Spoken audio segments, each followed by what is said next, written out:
The best way to transition your baby to a crib is to simply do it. It's going to take some time to adjust, but if you're persistent for 4 to 7 days, then your baby will learn that that's the new norm.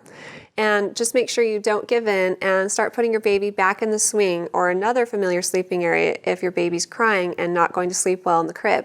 Just be persistent and your baby will get used to it. The American Academy of Pediatrics has given some recommendations that will help reduce the risk of SIDS. So it's always best to check your baby's sleeping area and make sure that you're doing everything you can to reduce the risk of SIDS. First of all, they recommend that your baby sleeps on a flat surface with a tight form-fitted sheet, and that the sleeping area is free from all extra fluffy things like bumper pads, extra blankets, pillows, and stuffed animals for the first year of life. Also, make sure that if you or anyone in your household smokes, that you stop now. This is a good reason to stop because even secondhand smoke can increase the risk of SIDS.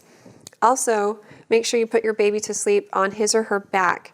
This is perhaps one of the most important things you can do. They've found that this significantly reduces the risk of SIDS.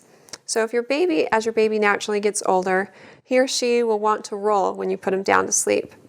This usually happens between 4 and 7 months of age. And just make sure you always put your baby down to sleep on his back.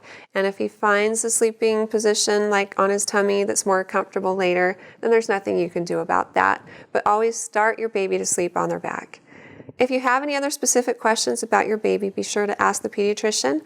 But if you have any questions for me, feel free to ask them on our Facebook page and recommend us to your friends and family too.